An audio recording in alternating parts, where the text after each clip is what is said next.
ಮಕರ ರಾಶಿ ಗುರುಗೋಚಾರ ಫಲ 2026 ಜೂನ್ 2ರಿಂದ 2027 ಜೂನ್ವರೆಗೆ ಅಂದರೆ ವರ್ಷಪೂರ್ತಿಯಾಗಿ ಗುರುಗೋಚಾರ ಮಕರ ರಾಶಿ ಹೇಗಿರುತ್ತೆ ಅನ್ನುವಂಥ ವಿಷಯ.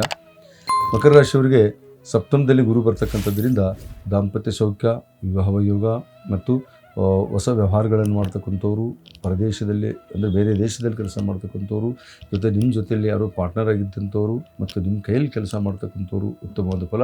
ಇದರಲ್ಲಿ ವಿಶೇಷವಾಗಿ ರೈತಾಪಿ ವರ್ಗದಲ್ಲಿ ಇರ್ತಕ್ಕಂಥವ್ರು ಕೂಡ ಉತ್ತಮ ಫಲ ಕೊಡ್ತಕ್ಕಂಥ ಯೋಗ ಇದೆ.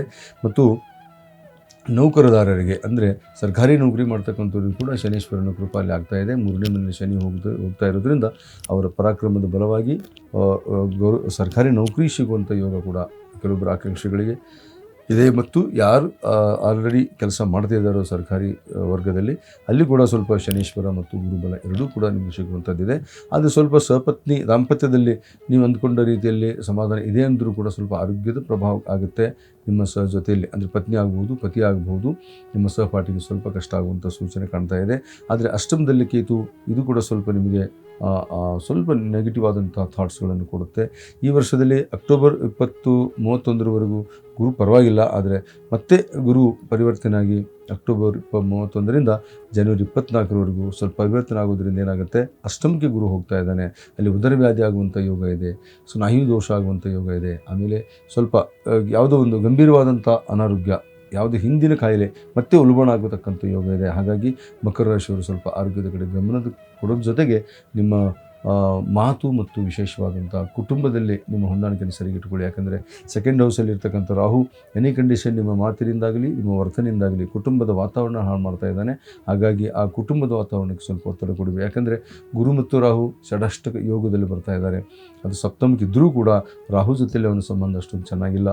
ಹಾಗಾಗಿ ಚಂದ್ರ, ರಾಹು ಮತ್ತು ಗುರು ಈ 3 ದೇವತೆಗಳ ಆರಾಧನೆ ನೀವು ಮಾಡೋದರಿಂದ ಮಕರ ರಾಶಿಯವರಿಗೆ ಉತ್ತಮವಾದಂಥ ಫಲ ಸಿಗುವಂಥ ಯೋಗ ಇದೆ. ಆದರೆ ಶನೀಶ್ವರ ನಿಮ್ಮ ಇಷ್ಟಾರ್ಥವನ್ನು ನೆರವೇರಿಸುವಂಥ ಪ್ರಯತ್ನ ಮಾಡ್ತಾನೆ. ಭಾತೃತ್ವದಿಂದ ಸಮಾಧಾನ ಆಗುತ್ತೆ, ಬಂಧುಗಳಿಂದ ಒಳ್ಳೆಯದು ಕೆಲಸ ಆಗುತ್ತೆ, ಮಾತಿನಿಂದ ನಿಮ್ಮ ಕಾರ್ಯಗಳು ಮುಗಿಸ್ತೀರಾ. ವಕೀಲ ಕೆಲಸ ಮಾಡ್ತಕ್ಕಂಥವ್ರು ಅಂದರೆ ಈಗ ನ್ಯಾಯವಾದಿಗಳಿಗೂ ಕೂಡ ವಿಶೇಷ ರಾಹು ಫಲ ಕೊಡ್ತಾನೆ. ಮತ್ತು ದೇಶ ವಿದೇಶದಲ್ಲಿ ರಾಜಕೀಯವಾಗಿ ಕೆಲಸ ಮಾಡ್ತಕ್ಕಂಥವ್ರು, ದೇಶ ವಿದೇಶದ ಒಂದು ವ್ಯವಹಾರಗಳನ್ನು ಮಾಡ್ತಕ್ಕಂಥ ವ್ಯಕ್ತಿಗಳು ಕೂಡ ರಾಹು ತುಂಬ ಹಣಕಾಸನ್ನು ಅಭಿವೃದ್ಧಿಯನ್ನು ಕೊಡ್ತಾನೆ. ಆದರೆ ಹೊಸ ಸಂಬಂಧಗಳನ್ನು ಈ ವರ್ಷ ಸಿಗುವಂಥ ಯೋಗ ಇದೆ. ಆ ಹೊಸ ಸಂಬಂಧಗಳಿಂದ ನಿಮ್ಮ ಆರೋಗ್ಯ ವೃದ್ಧಿ ಜೊತೆಗೆ ವ್ಯವಹಾರ ವೃದ್ಧಿ ಅಂತಕ್ಕಂಥದ್ದಾಗುತ್ತೆ. ಆರೋಗ್ಯ ವೃದ್ಧಿ ಹೇಗೆ ಅನ್ನುವಂಥದ್ದಾದರೆ ನಿಮ್ಗೆ ಯಾವುದೊಂದು ಕಾಯಿಲೆ ಇದೆ ಅಂದರೆ ಎಲ್ಲೋ ಒಂದು ಕಡೆಯಿಂದ ನಿಮ್ಗೆ ಅದಕ್ಕೆ ರೋಗಕ್ಕೆ ಶಮನ ಅನ್ನುವಂಥದ್ದು ಕೂಡ ಕಾಣ್ತಕ್ಕಂಥ ಯೋಗ ಇದೆ. ಹಾಗಾಗಿ ಗುರು ಸ್ವಲ್ಪ ಆರೋಗ್ಯದಲ್ಲಿ ತೊಂದರೆಗಳನ್ನು ಕೊಡೋದಕ್ಕಿಂತಲೂ ರಾಹು ಸ್ವಲ್ಪ ನಿಮ್ಮ ಮಾತು ಮತ್ತು ಆರೋಗ್ಯ ಮತ್ತು ಕುಟುಂಬದ ವಾತಾವರಣ ಕೆಡಿಸ್ತಾನೆ ಅಂತಕ್ಕಂಥ ಉದ್ದೇಶ ಇದೆ. ಹಾಗಾಗಿ ಈ ಮಕರ ರಾಶಿಯವರು ನಿಮ್ಮ ಕೆಲಸದಲ್ಲಿ ತುಂಬ ನಿಗಾ ಇಟ್ಕೊಂಡು ಕೆಲಸ ಮಾಡ್ತೀರಾ. ಯಾಕೆಂದರೆ ಶನೀಶ್ವರ 3ನೇ ಮನೆ ನಿಮ್ಗೆ ಯಶಸ್ವಾದ ಕೆಲಸವನ್ನು ಕೊಡ್ತಾನೆ. ಸಪ್ತಮದಲ್ಲಿ ಗುರು ದಾಂಪತ್ಯದಲ್ಲಿ ಸೌಖ್ಯ ಕೊಡ್ತಾನೆ ಅಂತಕ್ಕಂಥ ಮಾತು ಹೇಳ್ತಾ ಈ ವರ್ಷದ ಮಕರ ರಾಶಿ ಭವಿಷ್ಯ ಮುಗಿಸ್ತಾ ಇದ್ದೀನಿ. ನಮಸ್ಕಾರ.